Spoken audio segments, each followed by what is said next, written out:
Lunes hanggang Sabado dito sa DWIZ-FM 89.3 News Radio Dagupan.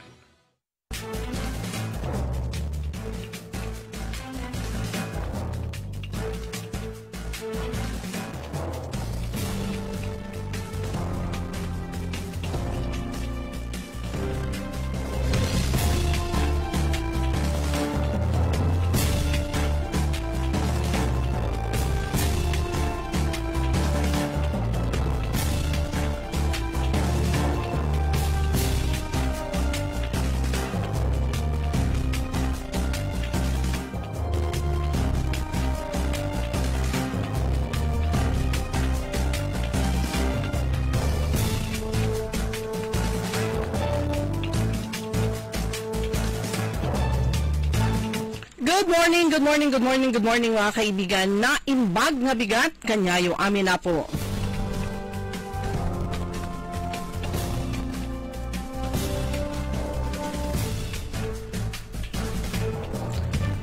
Araw ng Huwebes, ngayon ay June 19 at oras na ng ating programang Todo Balita at Komentaryo sa DWIC Dagupan. Muli tayo ay magkakasama-sama hanggang alas 6 ng umaga. Inyong maririnig mga balita kaganapan sa lalawigan ng Pangasinan, sa ibang bahagi ng bansa at sa ibayong dagat. Ang inyong katodo balita, ako si Liway Manantan ni Paragire. Ang aking partner si Kaaron Susan niya daw at sa technical kasama natin Kaaron Edwin Inong.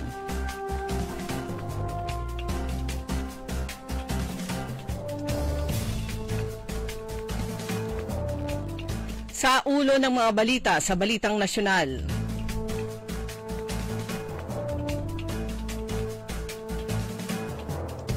K-12 sablay, dagdag gastos lang ayon sa Pangulo.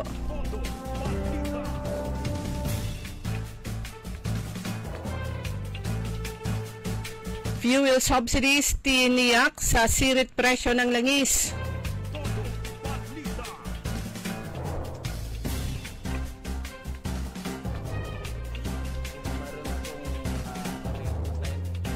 Sa balitang lokal, 20 kabataan nagpamalas ng galing sa 3rd Pangasinan IT Challenge. Isa na namang Instagrammable attraction makikita sa bayan ng San Fabian.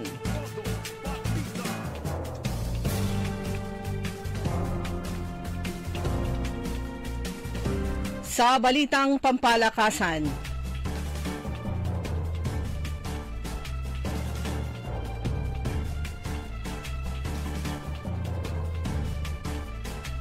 Alas Pilipinas bigo sa Pakistan sa AVC.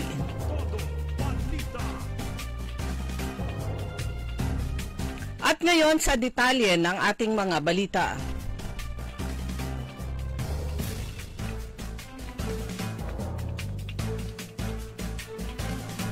Aminado si Pangulong Ferdinand Marcos Jr. na walang naging advantage ang K-12 program dahil marami pa ring mga estudyante ang hindi nakakakuha ng trabaho kahit nagtapos ng senior high school.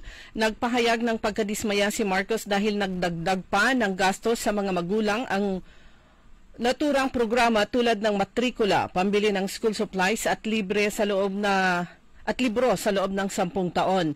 Gayunman, ipinapaubayan niya sa Kongreso ang desisyon kung amyendahan o babawiin ang batas sa K-12. Patuloy naman anya ang pakikipag-ugnayan ng gobyerno sa pribadong sektor para ma-improve ang kasalukuyang sistema ng edukasyon sa ilalim ng K-12 at tugunan ang problema sa skills mismatch. Pumasok din sila sa private-public partnership para makapag-rebuild at build ng mas maraming eskwelahan, lalo na ang 160,000 na kulang na classroom sa buong bansa. Ikinalungkot din ng Pangulo ang tila pinabayaang edukasyon sa bansa mula sa mga pasilidad hanggang sa kalidad ng pagtuturo dahil marami pa ring estudyante ang hindi marunong magbasa.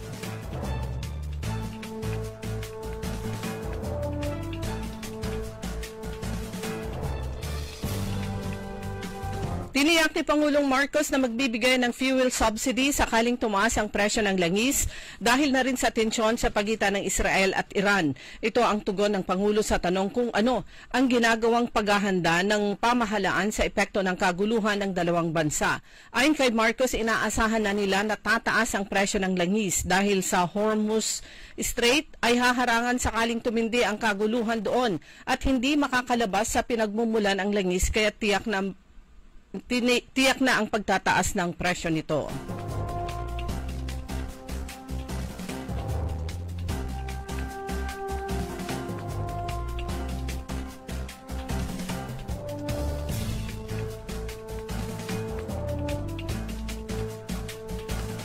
Patay na lahat ng 34 na sabungero na nawawala at nakabuon ang kanilang mga bangkay sa isang lugar sa Taal Lake.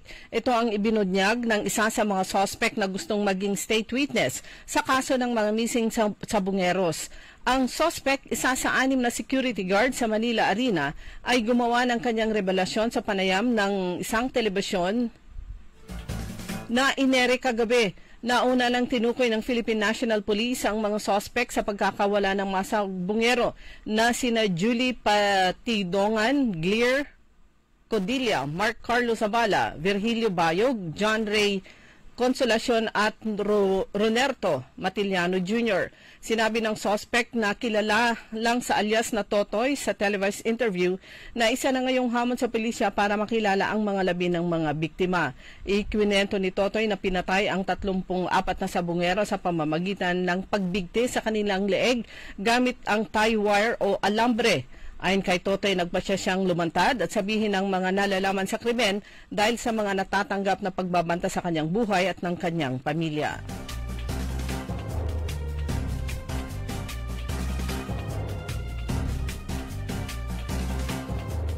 Hindi pa nakikita ng Pangulo ang pangangailangan para magpatupad ng mandatory repatriation sa mga Pilipino na nasa Israel at Iran. Sa isang ambush interview kay Marcos, sinabi niya na ipinauubayan na nila muna sa mga Pinoy at kanilang mga pamilya sa naturang bansa ang desisyon kung gusto na nilang maiuwi dito sa bansa o hindi kung tingin nila ay ligtas sila sa kanilang mga kinaroroonan. Tiniyak naman ni Pangulong Marcos na nakabantay sila sa sitwasyon ng mga kababayan natin sa Israel at Iran at ilan sa kanila ay nakontak na rin ng ang mga naroroon at kinuha na rin ang kanilang mga panig. Mayroon na rin aniyang nagpahayag ng kagustuhang manatili roon habang may iba namang gusto nang umuwi sa Pilipinas dahil natatakot sa paglala ng tensyon.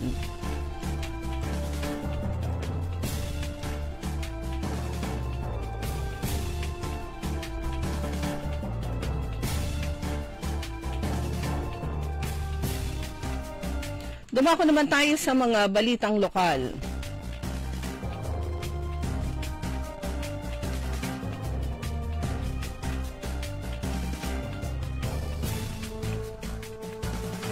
Dalawampung kabataang Pangasinense ang nagpamalas ng talento at husay sa Information and Communications Technology sa ginanap na 3rd Pangasinan IT Challenge for Youth with Disabilities sa Provincial Training and Development Center 2 sa bayan ng Lingayen.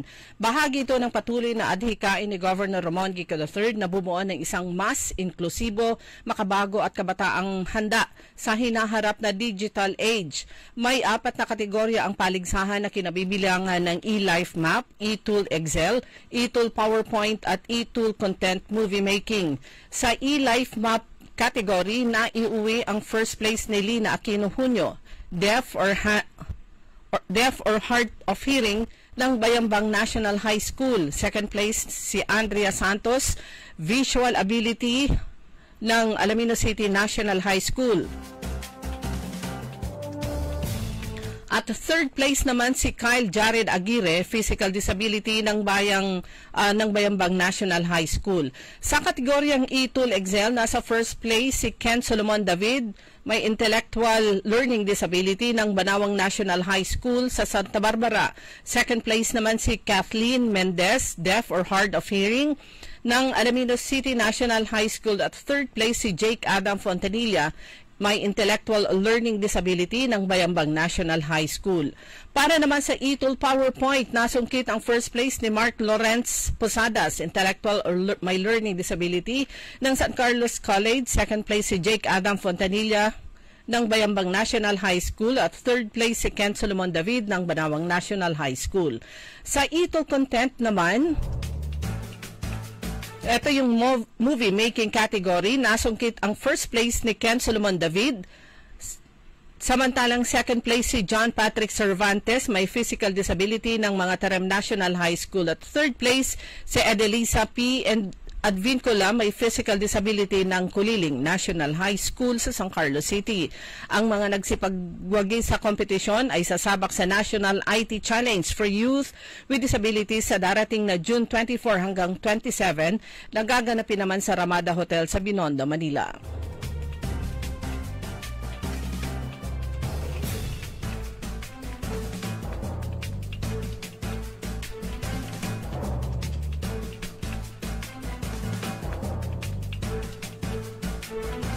Samantala, dito naman sa pang-apat na distrito ng Pangasinan,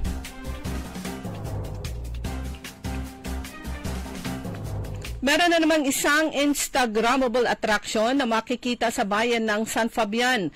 Ang swerte ng mga taga-4 distrito ng Pangasinan dahil may congressman silang katulad ni Congressman Christopher De Venecia na resourceful at may mga makabagong ideya para sa mas maunlad o mas umudlad ang distritong kinakatawan. Isa rito ang katatapos na Rural Health Unit sa Barangay Lipit Tumaeng sa San Fabian, sa tabi mismo ng napakagandang San Fabian Bikers Den. Dahil sa magandang vision at pagsisikap ni Congressman Tof De Venecia, isa na namang magandang monumento o monument of art ang dating ng tradisyonal na RHU ng Lipit Tumaeng.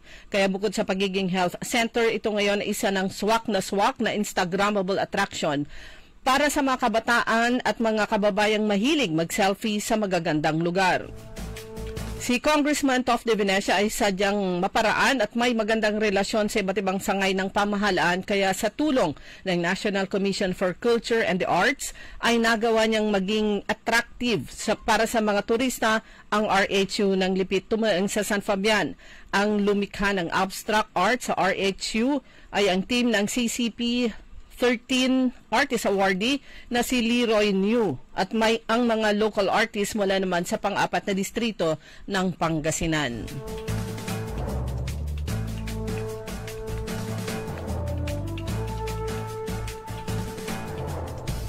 Samantala, masaya at pinagmamalaking ibinalita ng Pangasinan State University na ang isa nilang estudyante o nakapagtapos sa PSU ay number 1 sa katatapos na 2025 licensure exam for architects.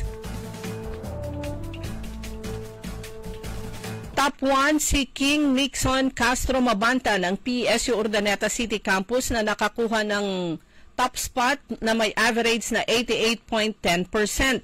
Si Mabanta ay number 1 sa 1,352 na nakapasa sa nasabing pagsusulit. Samantala, ang PSU family sa pangunguna ni University President Dr. Albert Galas ay very proud sa accomplishment ni Architect King Nixon Castro Mabanta. Dumako naman tayo sa mga balitang pampalakasan.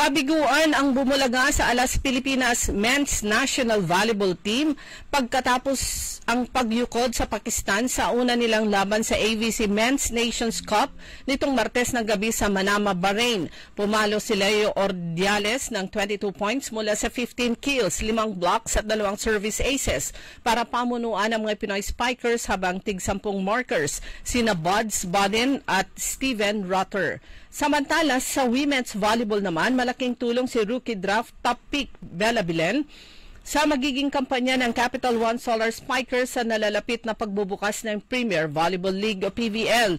Ito ang paniniwala ni Alas Pilipinas Head Coach George Zusa de Brito na siyang bagong mentor ng Solar Spikers. Personal na nasaksihan ni de Brito ang husay ni Belen dahil magkasama ang mga ito sa Alas Pilipinas na sumabak sa AVC Nations Cup sa Hanoi, Vietnam. Yan ang kabuuan ng ating mga balita sa Todo Balita, ang inyong tagapagbalita. Ako po si Liway Malantan, Iparagire. Sa technical kasama natin ka Aaron Edwin Inong. Oras po natin alas 5:20 ng umaga. Magandang araw po sa ating lahat, sa ating mga bisita. Inaanyayahan ko po kayo sa aming lungsod ng Alaminos para po mabisita at ma-experience ang ating mas pinagandang 100 Islands. Marami na pong pagbabago sa ating mga isla at sana makita namin kayo dito sa aming lungsod para po makapag-swimming, makapag-enjoy kasama ang inyong barkada at ang inyong pamilya itong summer vacation. So tara na dito sa Alaminos City para sa ating 100 Islands.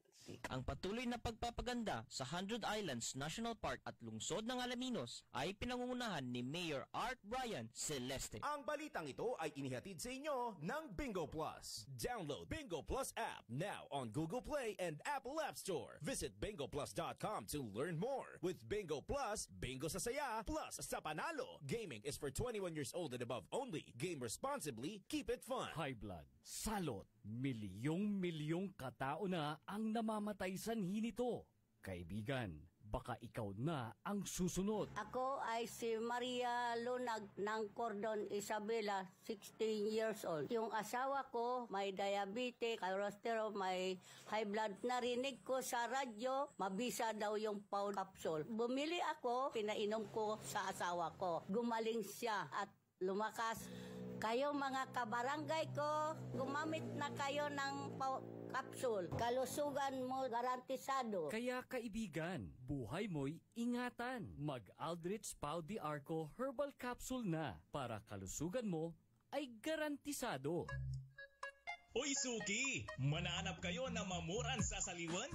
Malinis tan sariwan panangan para agaw-agaw yapon siya no walay okasyon, walay suggestion meets si kayo.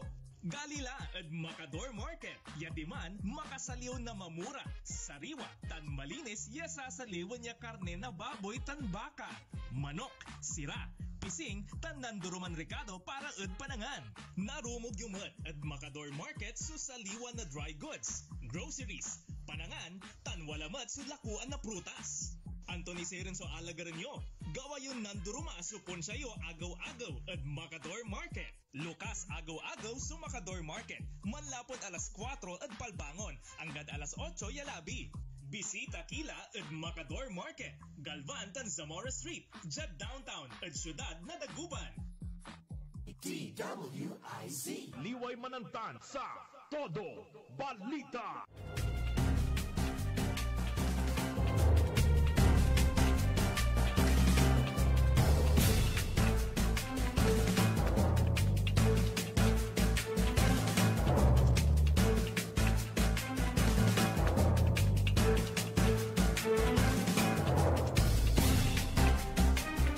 Okay, oras na po natin mga kaibigan, alas 5:23 na po ng umaga.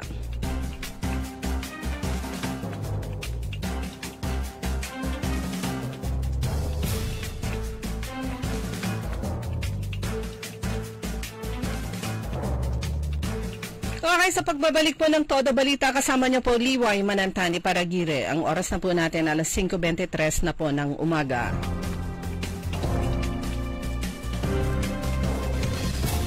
Good morning kay Kaaron Ernesto Mosada. Holiday ba bukas sa Dagupan? Wala pa po tayong info kung mag-holiday ba bukas. Wala pa po tayong nakikitang post mula sa city government ng Dagupan o mula sa Facebook page ni Mayor Belen Fernandez. So, wait lang po tayo. Pero yung natanong natin si attorney, Councilor-elect Attorney Joey Tamayo, sabi niya parang may pasok.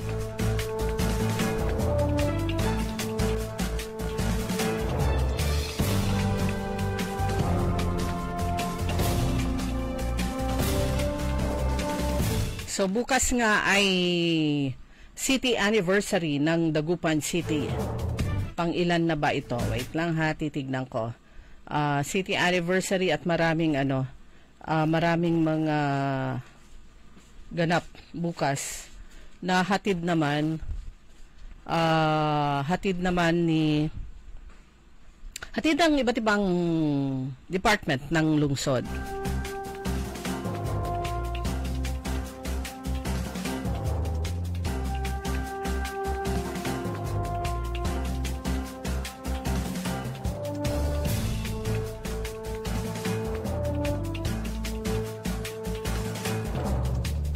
So, kung ano-ano mga services, i-avail nyo po yan dahil yan po ay programang para sa lahat. Ayun na naman yung tanong ng isang ito, para sa lahat ba talaga yan? Sana. Pero ngayong umaga, meron ding isang activity o event dun naman sa Lingayen. Pero congratulations dito kay King Nixon Castro Mabanta, top 1 sa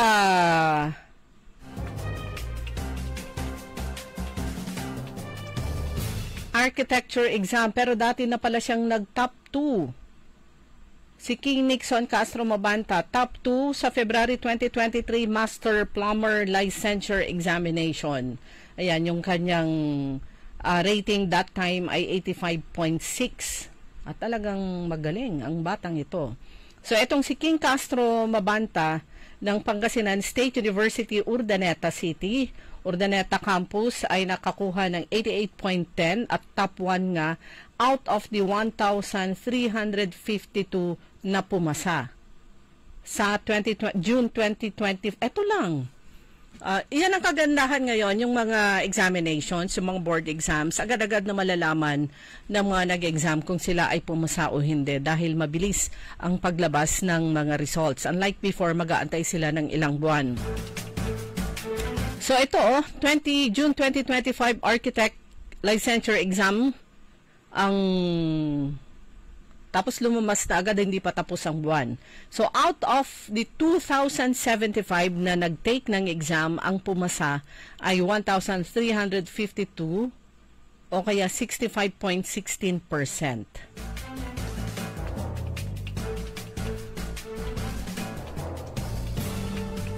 So, congratulations not only kay King Nixon Castro Mabanta at ang kanyang pamilya, syempre, ang kanyang PSU Urdaneta City family. Ayan, congratulations po sa inyo.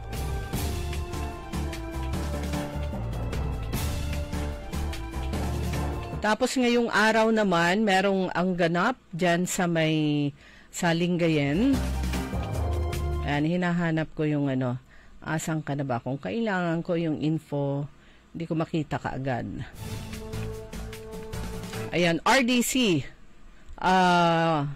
State of the Region Development Conference by the Regional Development Council ng Region 1 gaganapin mamaya sa Season Auditorium sa Lingayen. Ayan, the event will feature the State of the Region Address o SORA to be delivered by the RDC1 chairperson, highlighting key development milestones and priorities for the Ilocos region o kaya for Region 1. The program will conclude with the second quarter RDC1 full council meeting. So yan po, mamaya, isa sa mga ganap ngayong araw.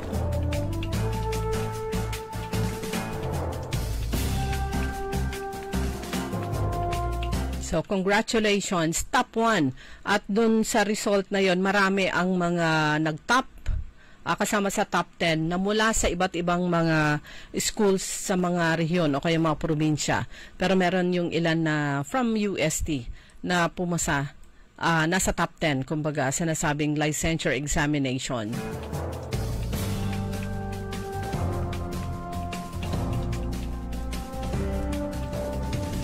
Samantala mga kaibigan, alinsunod sa hangad po ni Governor Ramon Gico III, magkaroon nga ng trabaho ang bawat Pangasinense. Isinagawa ang 2025 Pangasinan Employers Forum. Layunin nito na isulong ang pagtutulungan ng mga stakeholders upang matugunan ang mga hamon sa labor market at maghanap ng mga paraan upang mapabuti ang kalagayan ng mga manggagawa sa lalawigan. Nais kong mabigyan ng oportunidad ang bawat Pangasinense na magkaroon ng trabaho locally at maging sa abroad. Ito po ang mensahe ni Governor Gico. Dagdag niya, sa pamamagitan ng mga programa ng Provincial Employment Services Office, masusolusyonan ang unemployment sa Pangasinan. Ayon naman kay Board Member Jerry Rosario, Chairman ng Committee on Human Resource and Development, Labor and Employment Concern, sabi niya, naway magsilbing tulay ang aktibidad sa mas malaking oportunidad, hindi lamang sa mga manggagawa kundi pati na rin sa mga employers dito sa lalawigan ng Pangasinan. Ang nasabing aktibidad, binuo ng Peso Pangasinan sa pamumuno ni Richelle Ragindin, ay dinaluhan ng mga government agencies, education sector, private sector associations, kasama na ang mga local employers and licensed overseas recruitment agencies. Yan po yung isa sa mga functions ng Peso. Diba, ang lahat ng bayan, local governments, bayan o kaya lungsod, meron silang kanya-kanyang opisina ng Peso. Sila naman yung nag-organize, nakikipag-coordinate, nag-link, nag-network sa mga employers para naman sa magkaroon hindi lang ng job fair sa kanilang mga lugar, kundi nakikita nila o kaya na yung mga companies na to for local employment o kaya for abroad, nakikipag-tie up din sila o nakikilink din sila actually sa mga local government units para i-post, ipaalam sa mga residente na merong job hiring para sa ganitong posisyon o kaya kung ano man yung mga concerns, ayan, through the Peso. Kung meron kayo, kunyari, merong isang company nagre-recruit para naman sa abroad, work abroad, ayan, pwede ho kayong magtanong sa Peso office sa inyong lugar. Ayan, pumunta lang kayo sa munisipyo. Unang-una, itanong nyo kung pwede ba nilang tignan, tanong kung etong company na to, recruitment company na to ay existing o yung trabaho na kanilang ipinapaalam ay existing. Kasi meron po yung mga work na o yung mga job openings lalo na abroad na ang kailangan lang o ang spots o slots ay 1, 2 o kunyari 5. Pero pag magre-recruit sila, napakarami. Tapos hindi nila sinasabi na for 1 slot lang. So ang daming nag-a-apply. Tapos syempre, isa sa pinagkakakitaan, ayon sa mga balibalita, at ayon na rin sa experience na ilan na mag-a-apply sa isang recruitment firm. Medical, mga forms, medical exam, syempre meron silang i-refer dito kayo magpa-check up dito sa clinic na to. O partner na yon. Dito kayo, o kaya sa picture, kailangan nyo ng full body, mugshot, etc. Sa kanila rin yung photographer. Kaya magtanong lang po para naman hindi po kayo ma-scam o hindi ho kayo maloko. Meron yung iba na kailangan ng ganitong placement fee. Ayun pala, babayaran ng employer. So yung mga ganun po.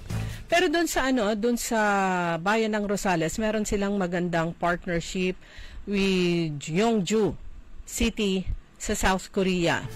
Ayan, nagkaroon tayo ng pagkakataon na ma-interview si Ma'am Ayla, ang kanilang PESO officer ng LGU Rosales nung nagkaroon ng job fair sa SM City Rosales, na ang main worker nag-arrange ng nasabing job fair ay ang PESO Rosales. Ayan, nakipag-ugnayan sila sa DOLE, Eastern Pangasinan, plus sa SM City Rosales Management, plus sa iba't ibang companies. Ang sabi niya, 2023 pa yata nag-umpisa yon. So 3 years na yung kanilang partnership. Sa term ni Mayor William Cesar, meron silang sisterhood, MOA.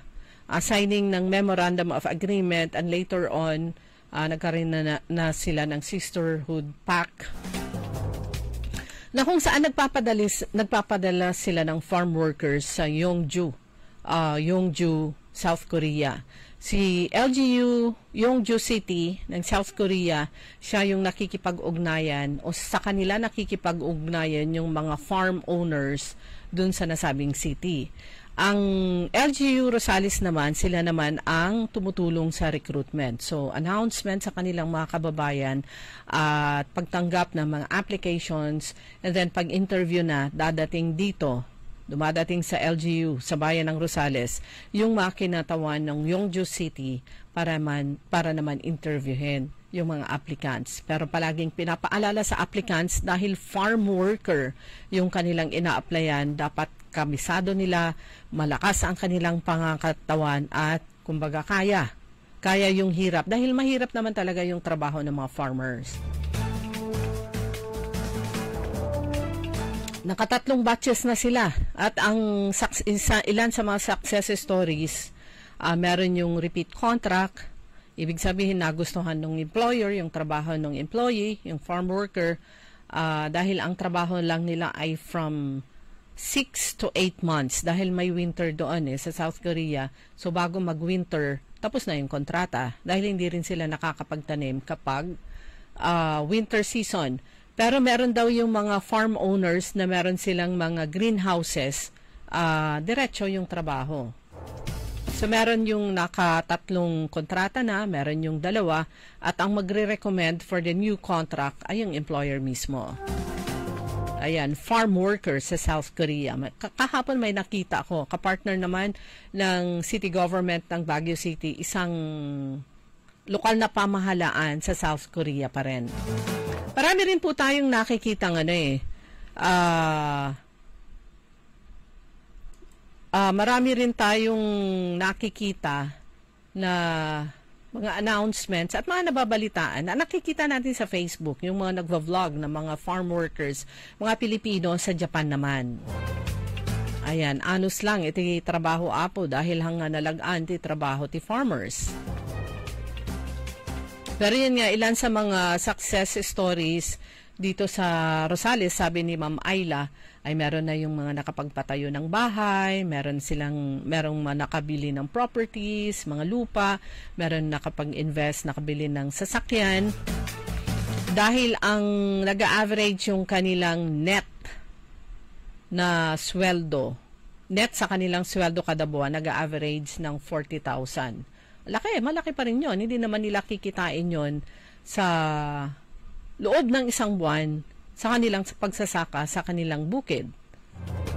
Baka yung kita na yun na net sa loob pa ng 4 months pag mag-aani na sila. Pero yung net nila, nineto sila ng 40,000. Umaabot yung kanilang sweldo na sa 60 to 80,000, ima-minus yung kanilang board and lodging, syempre expenses pa nila sa kanilang pagkain.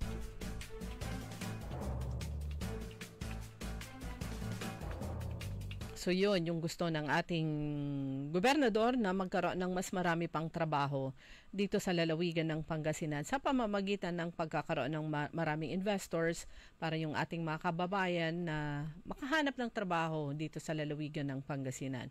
If not, sa linkage naman ng provincial government sa mga employers abroad, ayan, makahanap ng trabaho ang mga kababayan natin sa abroad. Yung palaging nababasa po natin, bakit kapag mag-abroad dito ka na lang sa Pilipinas? Kung doon sila makakakita ng trabaho, di ba? Ayun yung paraan para sila ay mapag-aral nila yung kanilang mga anak, gumanda yung kanilang buhay. Although marami rin sa mga kababayan natin na nag-abroad na hindi pinapalad dahil nagkakaroon sila ng hindi magandang employer.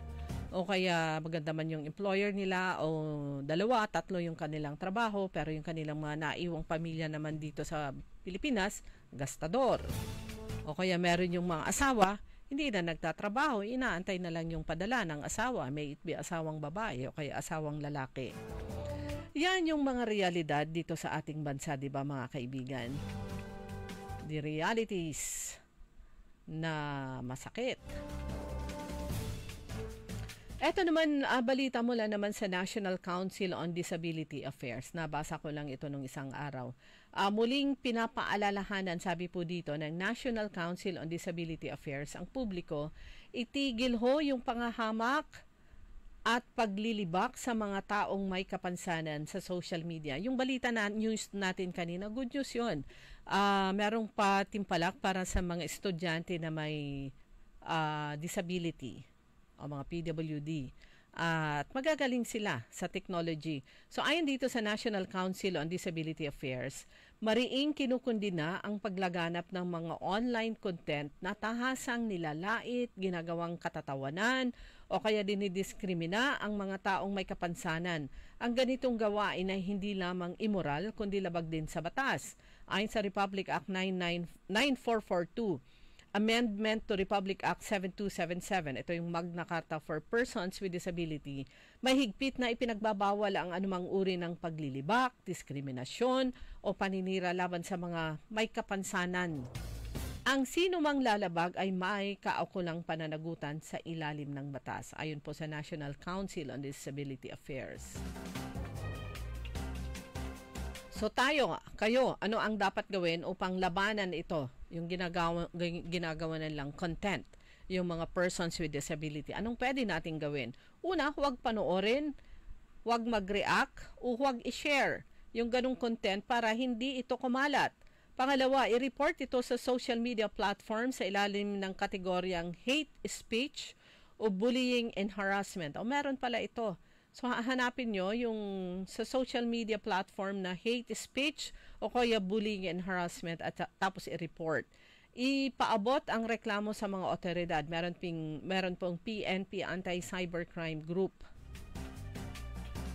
At sabi pa dito, ang National Council on Disability Affairs patuloy na naninindigan para sa karapatan ng bawat Pilipinong may kapansanan, makiisa sa aming adhikain, sabi nila, na gawing ligtas, pantay at inklusibo ang digital space para sa lahat. Meron yung iba kasi talagang, alam nyo, masaya sila kapag nakakapanlait sila.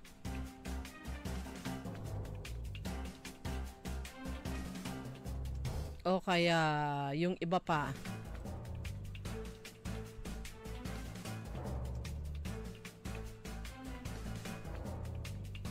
Okay, oras na po natin mga kaibigan, alas 5:41 na po ng umaga. Paalala muna mula sa himpilan, babalik po ang Todo Balita.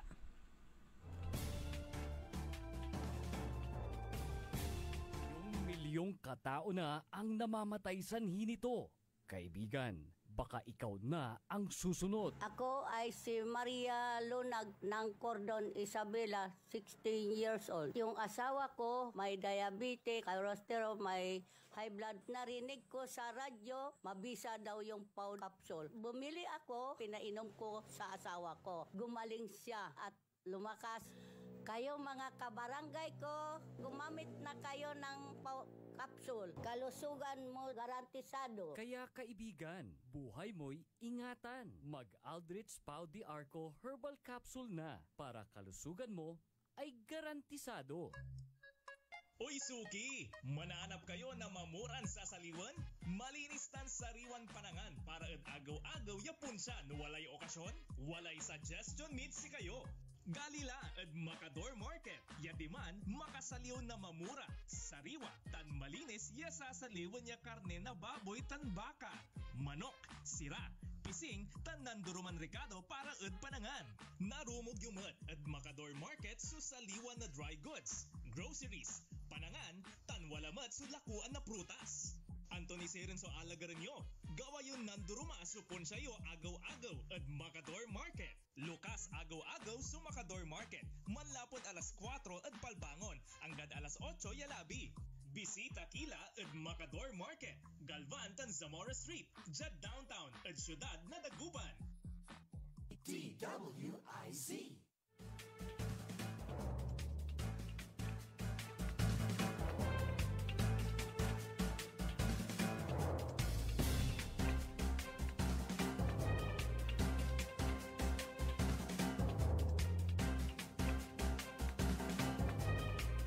Okay, nagbabalik po tayo mga kaibigan sa Todo Balita. Kasama nyo pa rin Liway Manantane Paragire. Good morning kay Atsikora Aquino at Kuya Mar dyan sa may barangay Tubeng dito sa lungsod ng Dagupan. Kuya Benji Tan at Madam Rose Ke, good morning. Ganon din kay Mamata, kay Jerome at syempre kay DC Vian Venice Chua. Congratulations! Good morning din kay Laifika Gain. Ito siyang binabaliktad na apelido.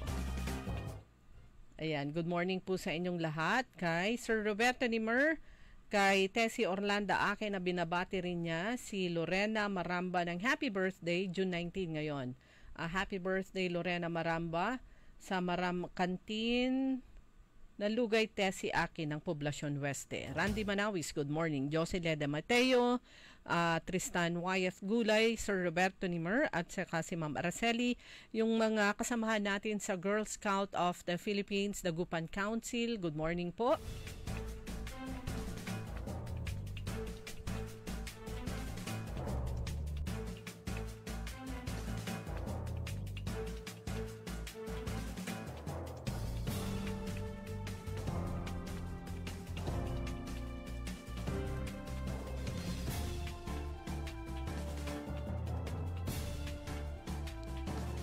Okay, nung isa sa mga na-cover natin noon na mga events na kung saan dumating si Senator Amy Marcos, ayun pong groundbreaking para naman sa Santiago Island Bridge dyan sa bayan ng Bulinaw. Finally, ay nag-umpisa na yung groundworks. At medyo it will take several years bago po matapos po yan. Pero makokonect po nito ang island, ang Santiago Island na meron pong 7 na barangay makokonect sa mainland Bulinaw. So yung mga sasakyan, yung mga tao, hindi na sila sasakay sa landing barge. Kung okay na yung landing barge, yung iba naman ay sasakay na lang sa motorboat. Kundi pag natapos yung tulay na yan later on, ay wala na problema. Dadaan na lang sila, tatawid na lang yung mga sasakyan sa Santiago Island. Na-imagine natin magkakaroon ng mga tricycle na dyan. Para I think within the island mismo meron na silang tricycle dahil nga pitong ano yun 7 barangay. So nung September or late August 2024, September 1 mismo, ginanap yung groundbreaking para naman sa Santiago Island Bridge. Ginanap yon sa Gigiwanan Fishing Port sa Barangay Luciente 1. Yung Barangay Luciente 1 na sa mainland po. It will kukonect nga sa Santiago Island.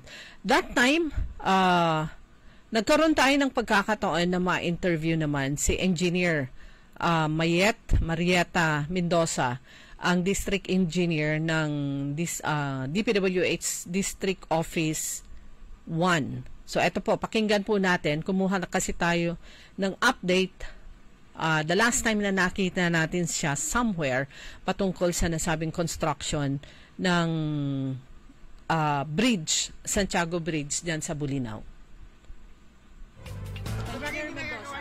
Update lang po dun sa construction ng Bulinaw Bridge. Yeah, ongoing ang ating Bulinaw Bridge. Ang more than 300 million is being implemented by the regional office. Tapos, meron din kaming pa-release na 100 million. Doon naman kami sa kabilang approach. So, yun ang ongoing ngayon, about 50% na. Nagkukongkreto na kami. Dahil inayos pa namin ang mga right-of-way, alam mo na yan, may mga settlers tayo doon. So, kailangan nating maayos. So, na okay na rin naman ngayon, nagkukongkreto na kami. Magkano yung costing sa kabila sa sabi niyo? Yung sa inyo, yung costing? 100 million naman kami. So, kasi, so almost 400 billion na. Pero ang budget natin na nakita noon ay darating sa billion yan na project. So, unti-unti naman naririlisan kung sino-sino ang hinihingan ng ating congressman para mapondohan ito. tulong-tulong sila. I think yung 100 million doon sa amin, galing sa party list. Hindi ko lang alam kung ano. Target completion po ng National Central Office po. Hindi pa natin alam. Multi-year program ito eh. Kung ano yung na-release, yun ang i-implement namin. Okay. Ma'am, isa pang project na malaki po sa Bulinaw, Convention Center. Is it under DPWH din po yun? Yes, sa amin ini-implement. Actually, nasa third phase na kami na may additional ulit kaming na-release na 30 million. Patapos na rin yun. So, malapit nang matapos ang convention center na. Within the year? Yeah. Yeah, within the year matatapos natin. Pero pag may additional pa, mga ano na lang, mga dapat ay matapos ito kasi in-order na lang ng mga materials. Alam mo, medyo pihikan ang materials natin dito like yung mga bintana, pintuan dahil sa weather condition natin medyo maalat-alat talaga ang hangin dito. So naka-order na sila. So malapit na matapos. So for mga magkano po yung inabot sa convention center? Actually, may tulong din ang provincial government dito si Governor Gico dahil ipro-provide niya sa atin yung ibang facilities like siguro air conditioning natin, alam mo naman mahal yang mga yan at saka yung mga ikakarga nila. So kami sa structure malapit na. Mga ilan magkano na po? So magkakasunod kasi ang pa-release natin dyan ng 50-50 another mga 180 M na kami. Galing naman nila at saka masipag talaga si Kungko. Alam mo na yun kung ano-ano. Yung medyo malawak. So yan po mga kaibigan, si Engineer Marietta Mendoza ng 1st Engineering District. So that's good news. Yung sabi niyang naka 50% na sila kasi ang ini-implement nila yung sa concreting dito sa may portion sa island na mismo.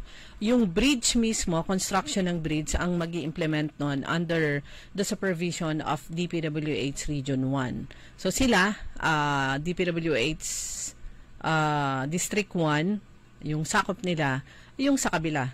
So, sa kabilang side, yung nasa island na nga, concreting at saka sabi nga niya, lalo na yung approach, nasa 50% na sila. At malapit na ring matapos yung convention center. Ito po yung pangarap ni na Congressman Art Celeste na magkaroon ng convention center dun sa Bulinaw mismo para mas marami pang turista yung dumating. Ang dami pong pumupunta doon, di ba? Ang dami rin yung mga organizers ng mga conventions, mga organizations, associations, gusto nila magkaroon, isagawa yung kanilang national convention dito sa Pangasinan. Walang convention center that can accommodate ng napakaraming mga participants. Ganun gusto rin nila sa Alaminos or sa Bulinaw. Pero perfect kasi yun eh. Lalo na sa Bulinaw, perfect dahil ang daming tourist destinations na during break time pwede nilang puntahan ng mga participants. So yun po, through the initiative ni Congressman Art Celeste, ayan, tumayo na actually, malapit nang matapos yung nasabing convention center. Nirelocate yung kanilang palengke, maayos na rin. So tumayo na yung convention center, yung building, completion na lang. So, ang tanong, sino kaya ang pinakaunang organization na magsasagawa ng kanilang national convention sa Bulinaw pag natapos na ito? Ayan, accommodation, walang problema, ang daming hotels doon, ang daming resorts. Papasyalan, napakarami. Kasi yan po yung package, kumbaga, bakit uma-attend ng national conventions ang mga members, lalo na yung 3 days, ganon, dahil sa 50-50 po siguro yan dahil talagang gusto nilang umattend ng convention or at saka makapaglibot, makapamasyal kahit papano. So yun po. Kaya naman dito naman sa provincial government ng Pangasinan, kaya po ang sabi nga din ni Governor Gico, kailangan natin ng convention center para naman yun, maka-attract ng maraming mga bisita. So, nung kailan ba yung nagkaroon ng this year din nagkaroon ng groundbreaking ceremony para sa 11th story building dun sa may area ng training center. Tapos, before that, parang minutes lang ang interval. Yung groundbreaking naman para sa Pangasinan Convention Center, dun sa may bandang likuran, yung malawak na area na yon ng Urduha House. So yung sa groundbreaking para doon sa Santiago Island Bridge sa Bulinaw, syempre pinangunahan yan. Andun si Governor Ramon Gico III, si 1st District Congressman Arthur Celeste, si Bulinaw Mayor Alfonso Celeste, ang mga representante mula sa DPWH, si Regional Director Ronel Tan, at si Engineer Marieta Mayet Mendoza ng District Office 1, at syempre ang panauhing pandangal, si Senator Amy Marcos, na siya rin yung gumawa. Siya yung gumawa ng hakbang para mapondohan at mag-go na to. Una nating narinig ito at prinisinta, nag-present si former Congressman Jesus Boying Celeste. Ang tagal ng panahon. Tapos okay na, may humarang. Pero pinagpursigihan po yan ng mga Celeste at ni Congressman Art Celeste, at yan nga, tatayo na siya.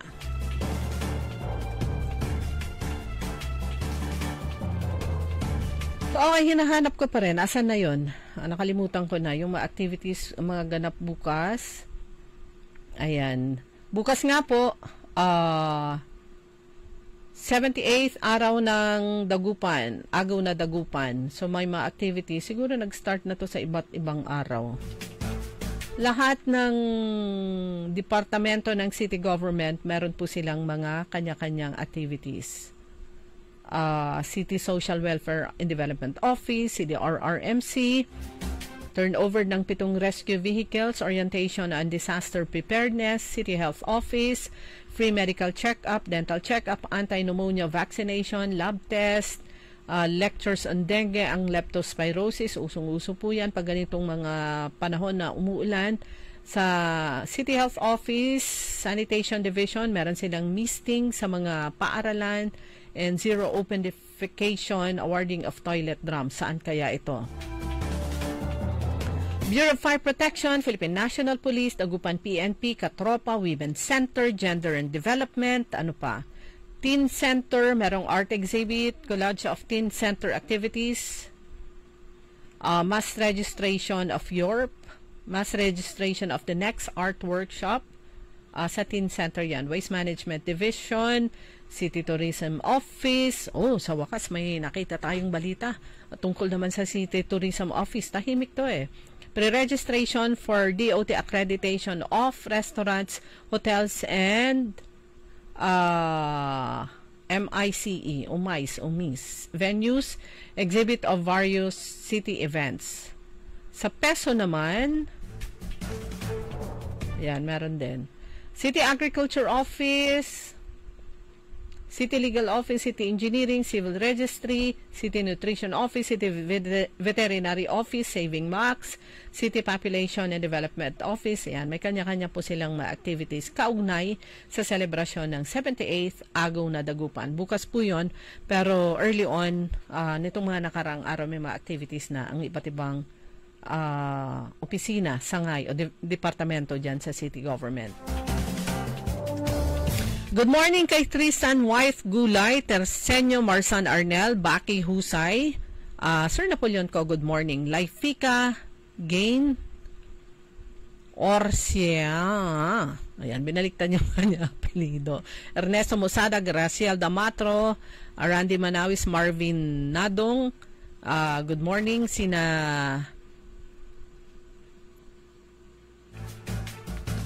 Sir August Mejia at Ma'am Divine, good morning po, at mga kaibigan natin sa Dagupan City National High School at syempre dyan sa DepEd Dagupan. Good morning kina Ma'am Linda Ventanilla, si Engineer Ogie Ventanilla, good morning po. Si Ma'am Sok at sa lahat na po na mga opisyalis dyan sa SDO Dagupan, good morning.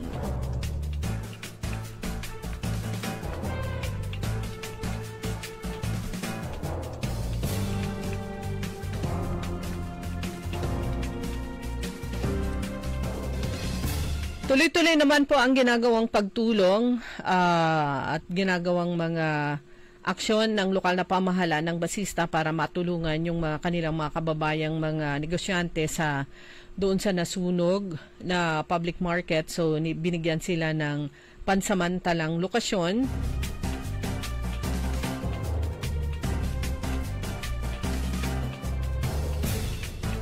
Pero yun nga, itong bayan ng Basista through the leadership of Mayor Jolly Risuello, pinagmamalaki po natin yan dahil nakita po natin ang itsura ng Basista noon. At ngayon, kayo, di ba, alam niyo rin po kung ano yung itsura. Ayan, ang progresibo na itong maliit na bayan ng 2nd District na nasa pagitan ng mga malalaking bayan at lungsod.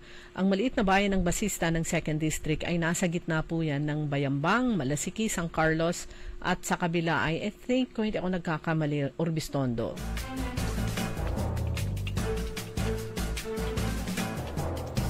At pinakahuli, ito naman paalala, ganito rin po yung nakita natin ito sa Facebook page ng Progresibong Basista Information Office, Facebook nila. At ito rin yung paalala ng LTO Dagupan. Yan. Good morning kay Sir Romel Dawaton.